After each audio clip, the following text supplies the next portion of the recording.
in the city, it's quite horrible sometimes. You know, the heat is like, you don't get that ocean breeze. Not that there's a whole lot here, but it's a little bit better than that Bangkok city concrete heat. There's days I don't want to go out. And then things I really enjoy doing, like I love to go for a skate or go for a walk. I told you I consume a 5-hour podcast every week, and I walk when I listen to that. And lately I haven't been. I go for a walk and, you know, half an hour in, I'm just sweating. I went for a skate the other day and I lasted like 15 minutes of being able to skate.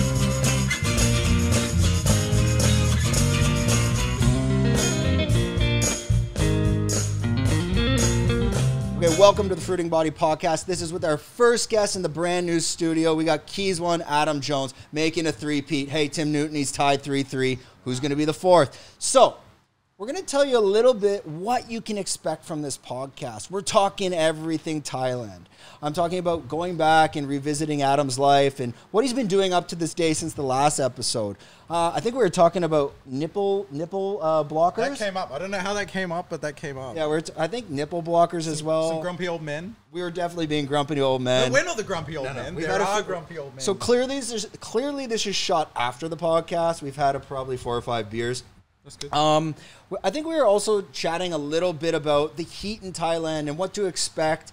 And we're touching on, you know, what it's like actually living here. Because so many people, they see the good side of Thailand, but what could you expect? Do you have any other takeaways from that? Yeah, we talked about the challenges because everyone shows the positives to living here, but there are definitely some challenges. So we dive into that a little bit as well.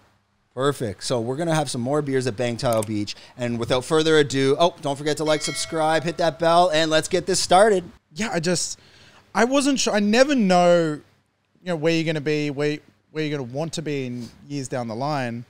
And just the thought of moving just never occurs to me. I was just in Japan recently, and I love Japan.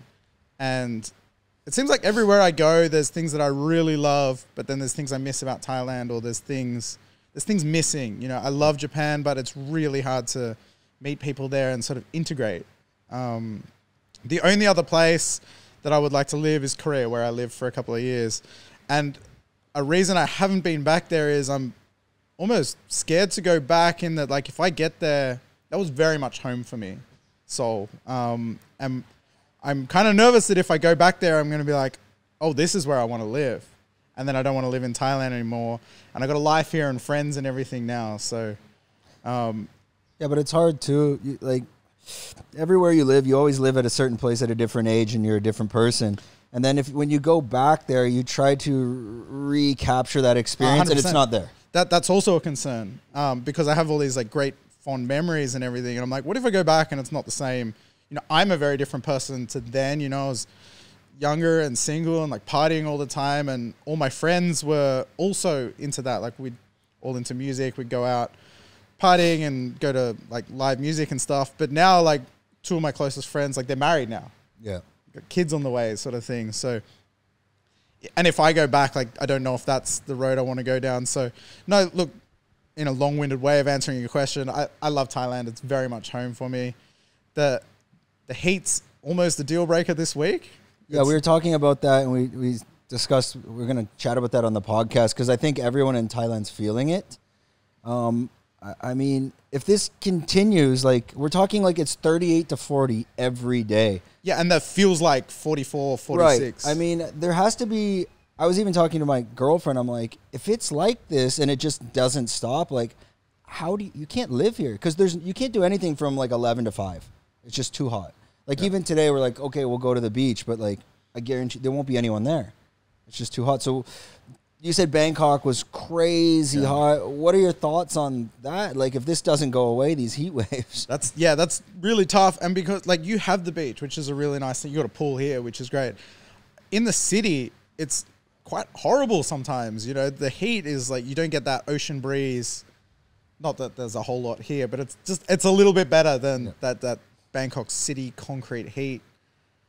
There's days I don't want to go out. And then things I really enjoy doing, like I love to go for a skate or go for a walk. Walks, you know, I told you I consume a 5-hour podcast every week, and I walk when I listen to that. And lately I haven't been, because I'm like, God, like, I go for a walk and, you know, half an hour in, I'm just sweating, tired. I went for a skate the other day and I lasted like 15 minutes of being able to skate. What time? Good. Oh, it was like 4 o'clock in the afternoon and it's still hot then. So, yeah, it's tough, but I don't know. I mean, you deal with snow before, right? When I lived in Korea, there's also times it's so freaking cold you don't want to go outside. So, yeah, I just kind of try and view it like that. Like, yeah, the weather sucks at the moment, but at least it's only heat. Well, people are apparently like dying in Bangkok. Yeah, there's been like 30 deaths or something. Someone said like cows were blowing up. I have a Thai teacher. I'm doing Thai like 3 times a week, and she's like, "Oh, the cows were blowing up." I'm like, "Well, how does that work?" But okay. Yeah, yeah, that is an interesting thing. I don't like. It's hot. I guess people. I mean, there are like I saw that it was on Tiger News or something. Like 30 people died over the weekend or something like that. Crazy. So in Bangkok, I mean, okay, so in Phuket, when it's this hot, we can go to the gym or we usually just go to a restaurant and eat. But I mean, you don't have a lot of options. Like, in Bangkok, what are your options? You just sit inside or you go to the mall? Yeah, and I hate malls. Right.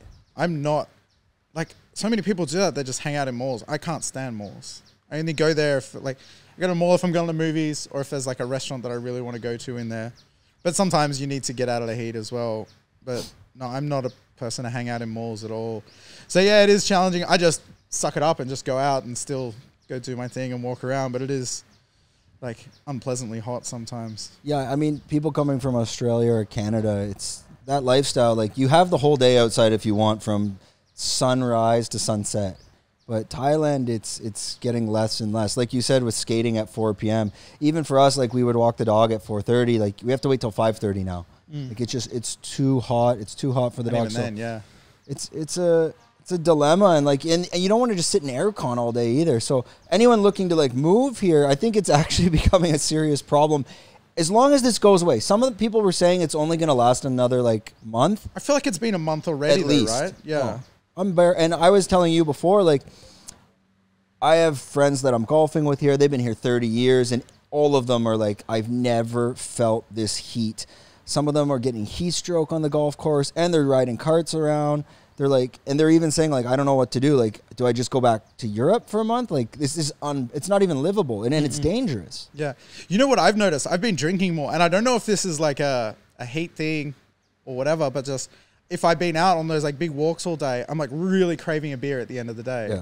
And I just have like sort of 2 and just get home, sit down in the aircon. I'm like, oh, thank God I'm home, and just crack a cold beer. So that's not a healthy road to go down. Do you have friends ever reaching out to you to move to Thailand, and they're asking these questions?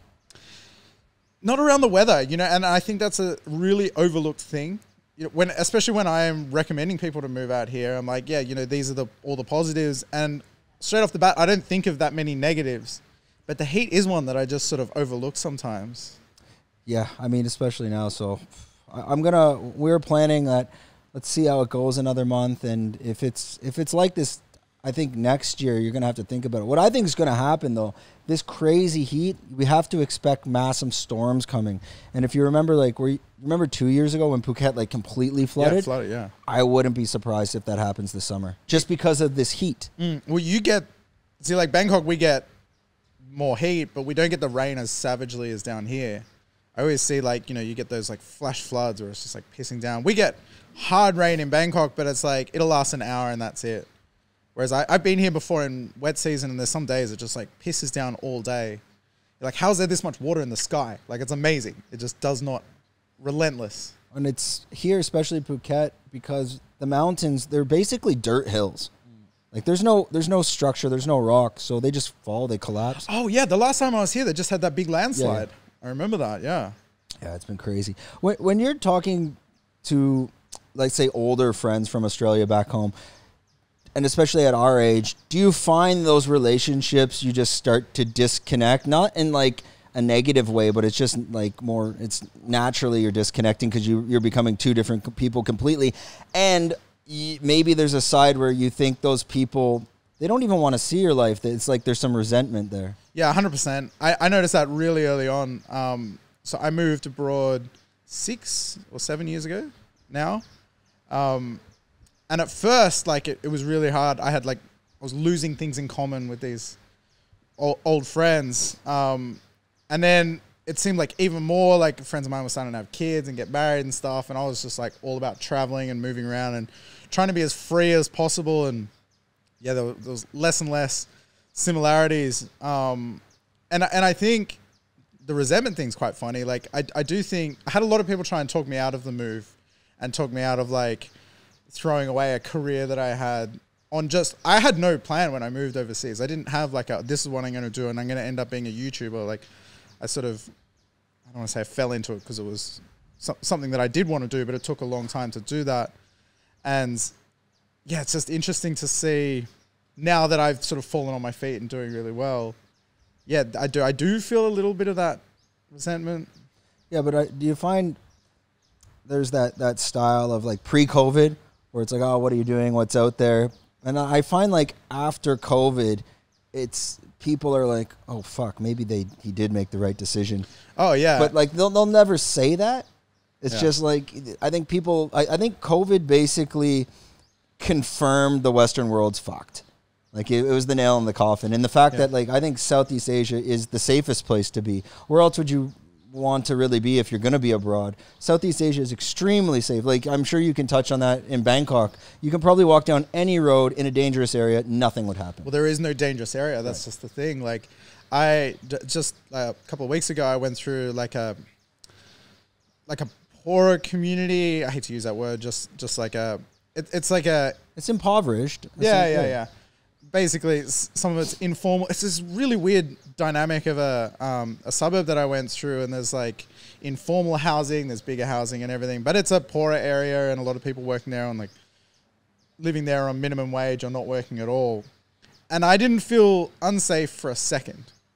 And if you go to like a poorer part of Sydney or Australia, like anywhere, like that's ghetto, dude. Like, yeah, you can get robbed easily. I mean, there's places in Toronto like that too where, well, you wouldn't be there. There would be no reason to be even walking around there. Yeah, exactly.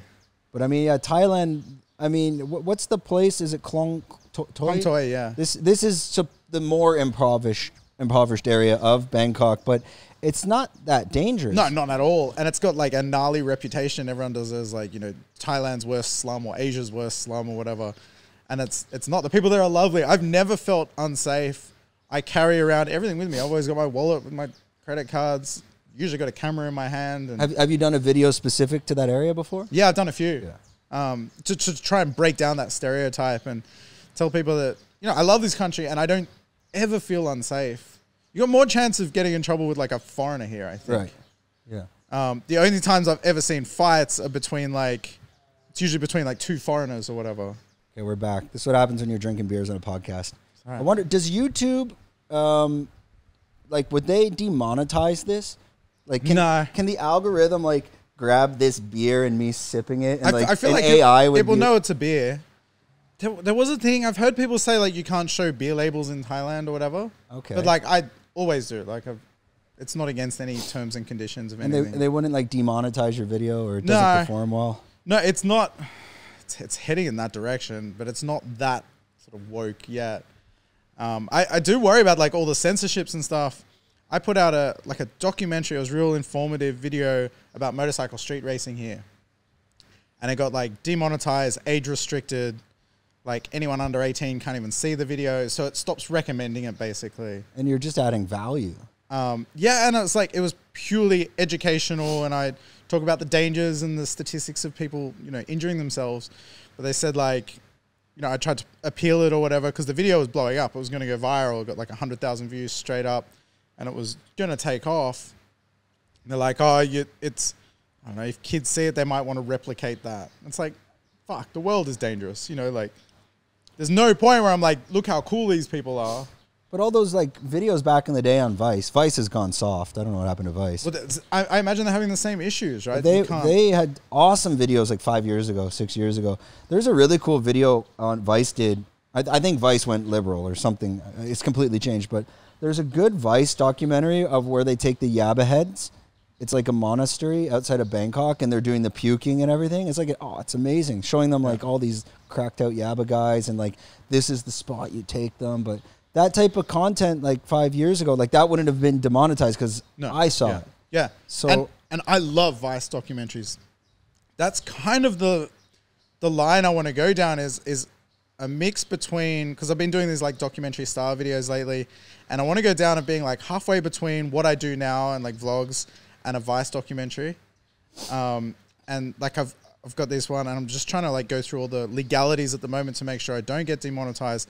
I've gotten in touch with a couple of Bangkok's like most prolific graffiti writers, and I want to follow them for a night out and tell the story of them and what they do. And Vice has done some great documentaries on that. Would they be anonymous? Like they have to wear Yeah. All like that. So I'm just trying to make sure, because if the video gets demonetized, doesn't get shared, then it's pointless. But can you get, there's that, not the YouTube line, it's the Thailand line, where it's like, you do the video, your face is shown, the next thing you go to apply for a visa and they're like, no. And they don't tell you why. Yeah. That's where like the content in Thailand becomes, there is creative limits. Oh yeah. And you know, so much around like the defamation laws and stuff, you know, that was a really steep learning curve for me moving out here. I've seen people put up videos saying like during COVID saying like, don't come to Thailand now.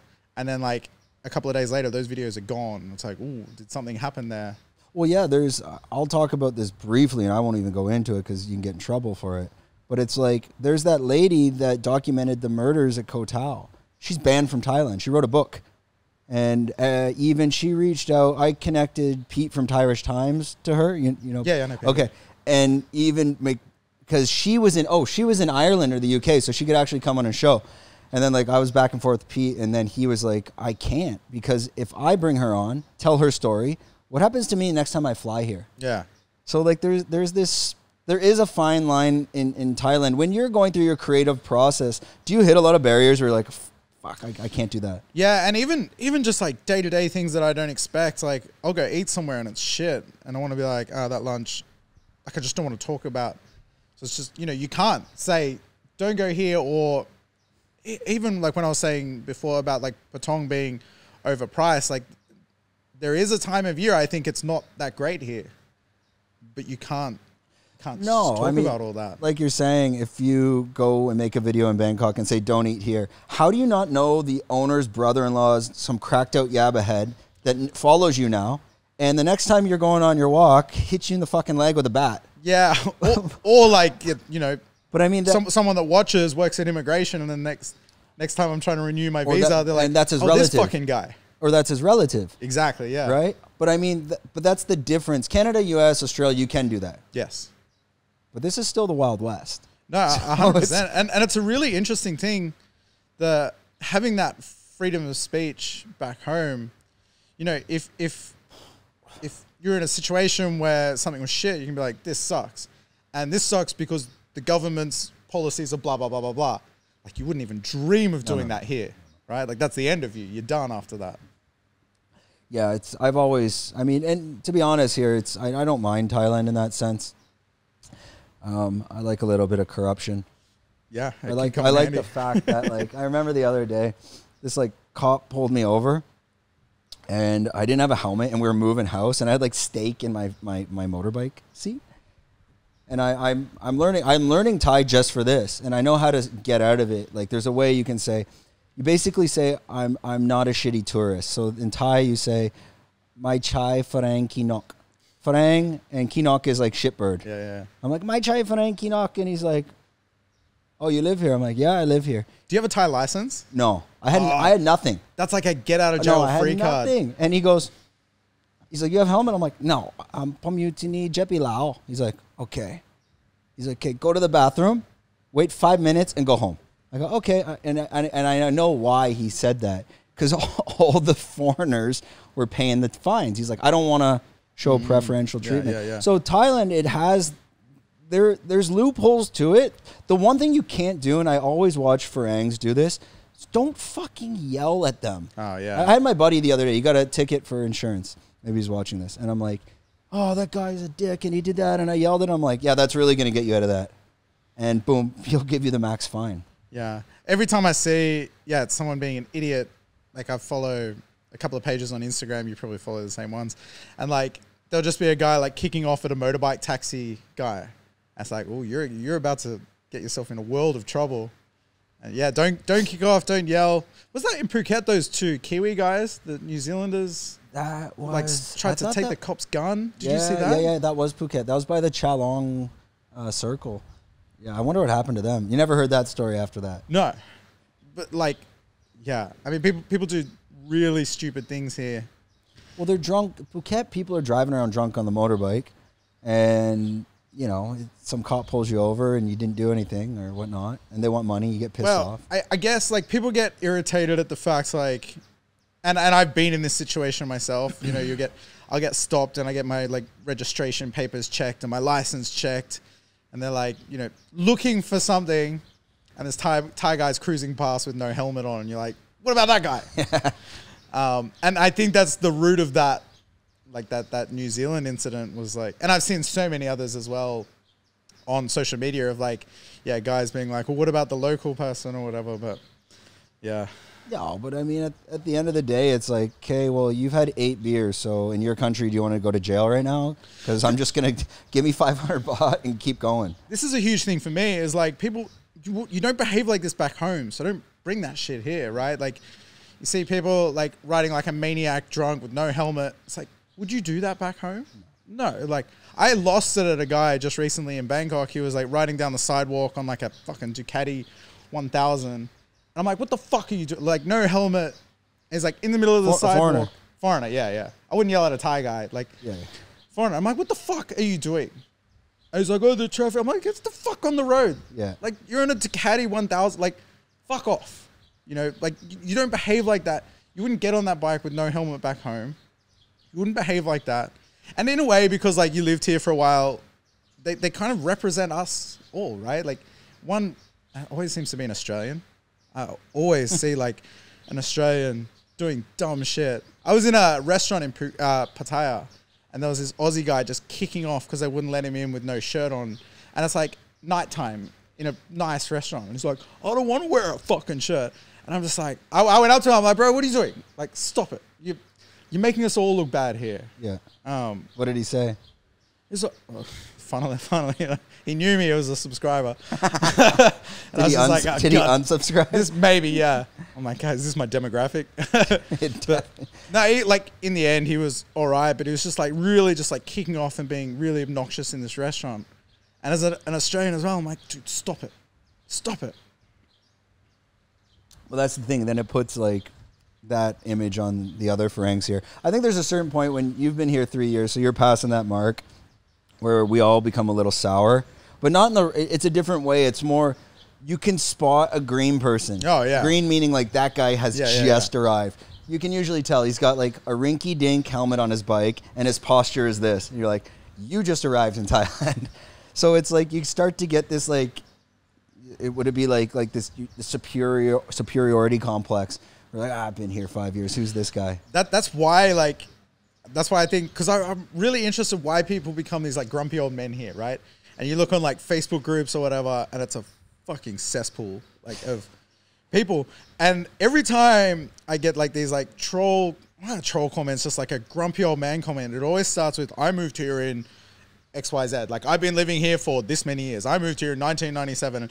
And it's that thing of like, yeah, who's this young whippersnapper coming through? Like, you don't know anything. I know because I've lived here. Yeah. And the longer I'm here, the more I really hope I never become like that. But I do start to understand, you know, you see this new wave of people coming and being fucking idiots. You're just like, stop. Yeah, it's more just you see them acting like actual dickheads. And again, it's representing you. And you're like, fuck you, buddy. I remember I saw a girl, we were at the golf club the other day, and there's like a banyan tree 5-star hotel connected to it.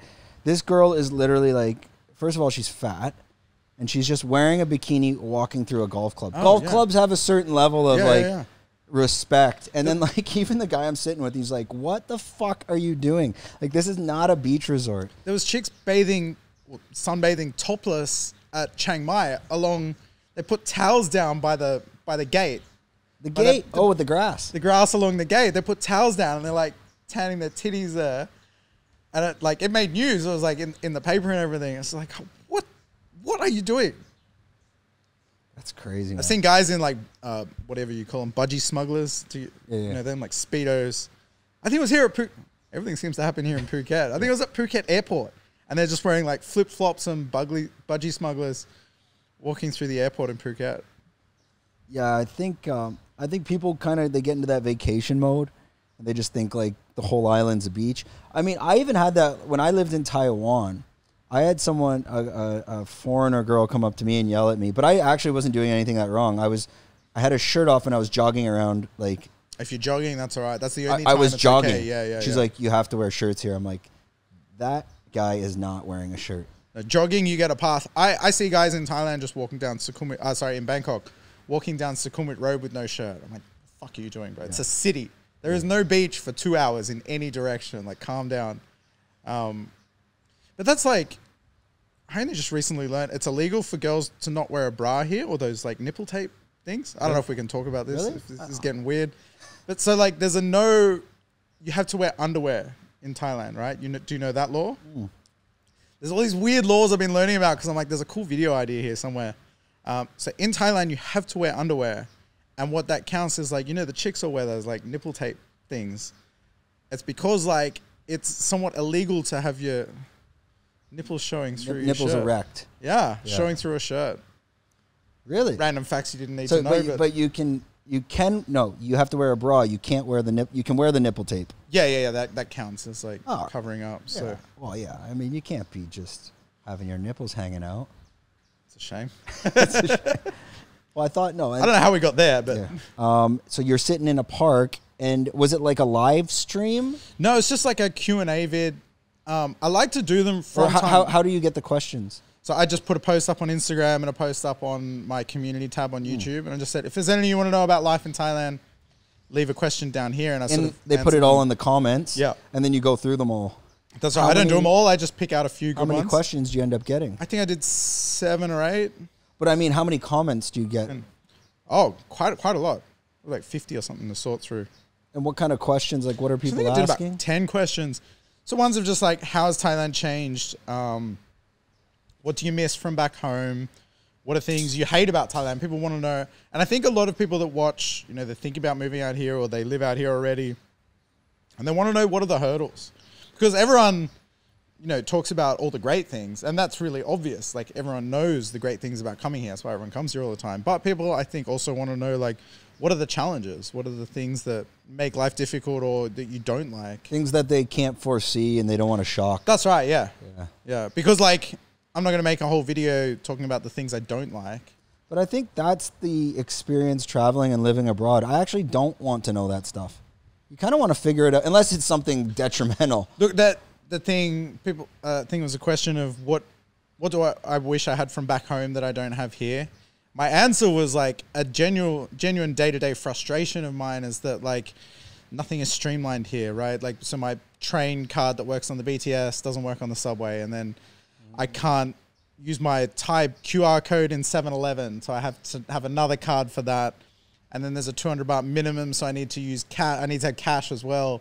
So I'm carrying around 5 cards and cash every day for just my day-to-day. Things like, whereas like back home, I'm sure Canada, you have it, like everything's Apple Pay, or you can just tap everything. And like, just little things like that, I think they are little nuggets of interesting information and preparing people. Because the first time I came here and I took 2 different trains, I thought like I could get 1 ticket for the both. And it's until you realize. So you're transferring, you're in Bangkok and you're transferring from the subway to the SkyTrain, yeah.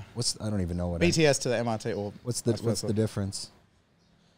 Nothing. They're both 2 trains. Like, you would think. Are they even the same track almost? And then it just like one comes out of ground and one's underground? Yeah, but they're owned by different people. Gotcha. Okay. Is the root of it all, and there's no one card sort of thing that. So if you're on like, the BTS goes to the airport. Yeah. No, that's a different one again. Okay. And that's the thing. Like, that's a frustration here of like, just not many things are streamlined, but I think we've gotten way off track. This is the track. Yeah. Talking about things like, sharing these little nuggets of information. Yeah, I think especially places like Phuket, like if friends, they're coming to visit here. I think the first thing, like, to be honest, like one of the things you should do before you come here, if you're not comfortable on a motorbike, is like take lessons. like in your home country. This is wild, right? Phuket is very... I rode motorbikes in Taiwan, in China, and Phuket is insane. Phuket, I think it's the highest death rate per capita for motorcycle accidents, right? And it's getting worse. And my theory is it's not the Russians. It's not so... Okay, maybe it's the tourists. But I think money's coming into Phuket, and I notice way more Yabba crackhead-looking people on the roads here. And they don't look... And when you're driving, like I don't go faster than 50, 60 now. Yeah, 50 is my happy zone, right? No. Like 50 to 55 is because you're like going 80 and you're like, you see a guy up there, you're like, that guy won't pull out. And in your head, you're like, yes, he will. Yeah. And he will. Yeah. And especially if it's like in Thailand, there's like this like complex where like if the vehicle is bigger than you and you're going as fast as you want, that vehicle doesn't give a shit because nothing's gonna happen to him. Well, what I've learned is like here, and this is like completely different to our road rules. Here it's like first in, best dressed, right? Like, so if you're pulling in front of someone, you're like, well, I was here first, so I get to go first. Whereas like we have ways, right? Like this person crosses, in front of that person or whatever. It's gnarly here. And when I was riding up here, I'm like, fuck, I forgot how crazy it is riding in Phuket. There's no right away. No, I'm getting passed on the left. I'm on the left so that cars can go past me on the right. And I got a guy shoot past me on the left on a bike. I'm like, bro, what the fuck are you doing? Like, we're gonna die. Yeah, that's what I think a lot of like Thai guys, you're seeing them around here because there's so much development and construction coming on in the Myanmar. And they're working so many long. It's not that maybe they're not that they're Yabba drug addicts, but like you bring in all this construction, you bring in all these guys. They're coming from who knows where, Buriram and whatnot. They're taking Yabba all day to get your villas built. And then at the end of the day, they've just worked 18 hours. And they're cashed up. And they're cashed up. And it costs nothing. It costs 20 baht. I mean, it's a huge epidemic here. And they're popping those and they're ripping around on the road. And you see them on their, we call them like wen-wens. They're even kids on them. They're ripping around. So like, even she's Thai, my girlfriend, she's like, holy shit, like it is insane in Phuket now. Like, you pretty much have to just hold your position and not go... If you're in a car or whatever, you can go fast. But on a bike, I'm not going faster than 50 because even I have the ABS brakes. I got the Honda 160 ADV. I'm not going faster than about 60. Okay, if I get out to the highway or if I go to Nyan, I'll get going 80. But it's just too dangerous now. Yeah, I noticed because it's got a digital speedo on the bike I'm on now. I'm like 55 is my 50 to 55 is like my happy zone, especially on the winding roads and everything.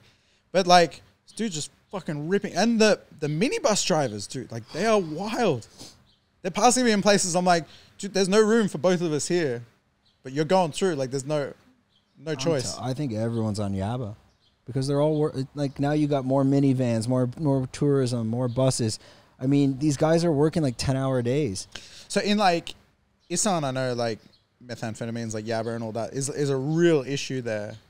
Do you think that's coming down here to Phuket? I think it's them bringing it here because you need workers. Yeah. So whoever's going to work, you bring from Isan, they're probably like on drugs bringing them in.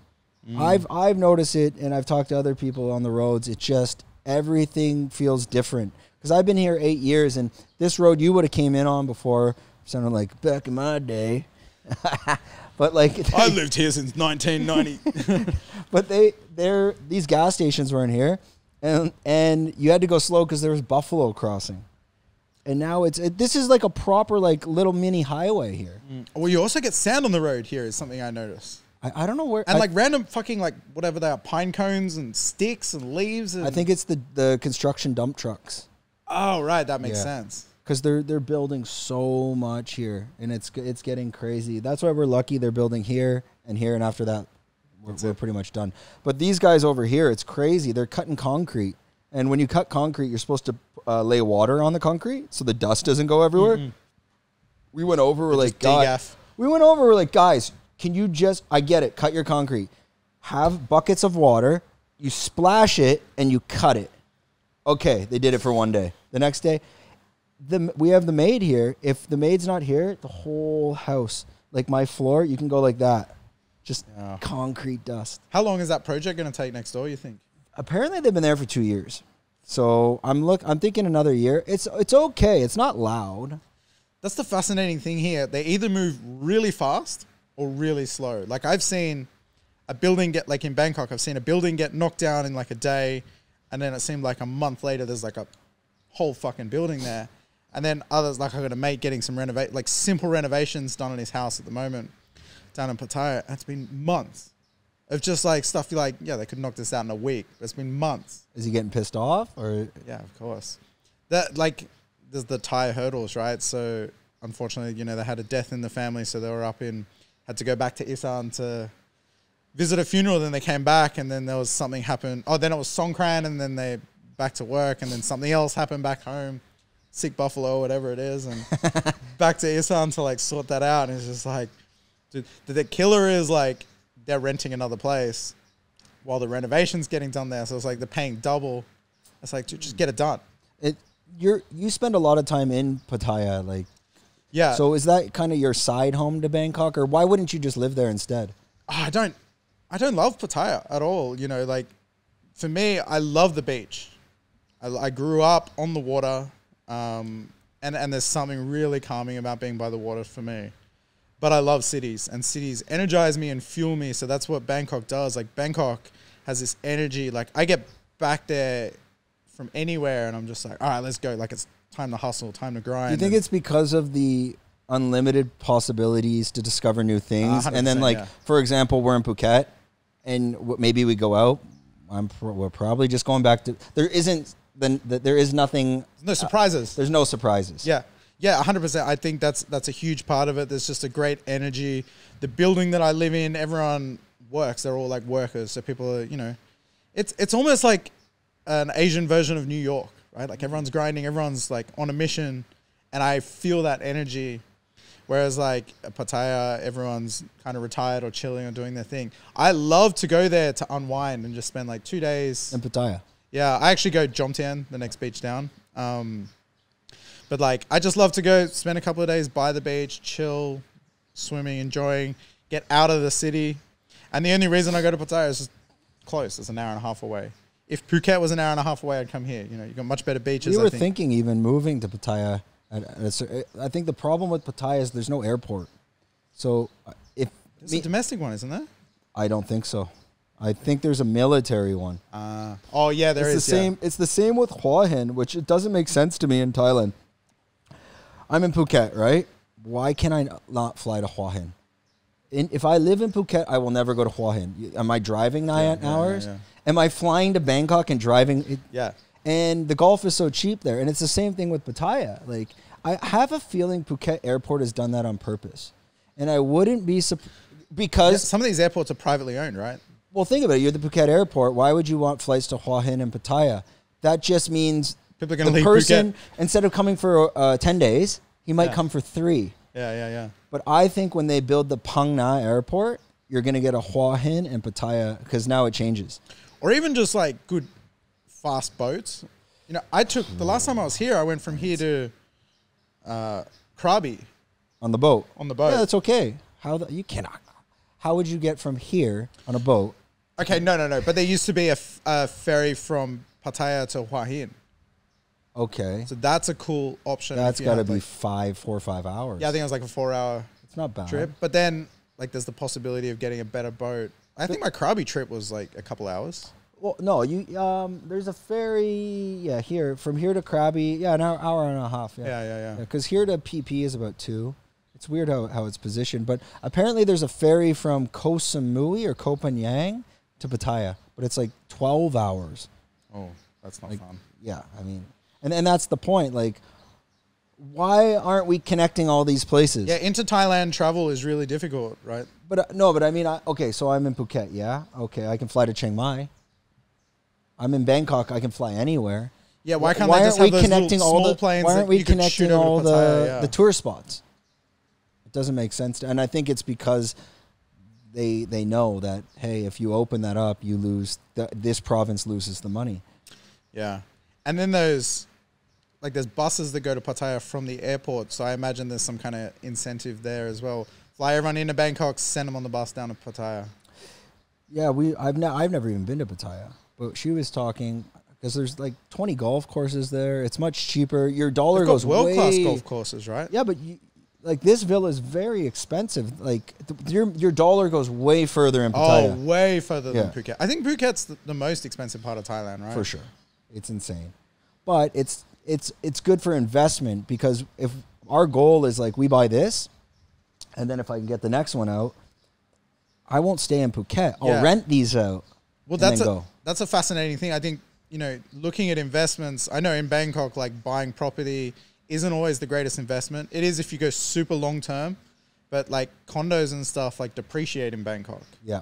Eventually they go up, but you deal with that initial depreciation because the new one gets built next door and all of a sudden everyone wants to live there. And there's so many of them. My condo, and I think my condo's at 30% occupancy, and I think most in the area kind of hover around that. They're not even close to full. So selling the places is difficult.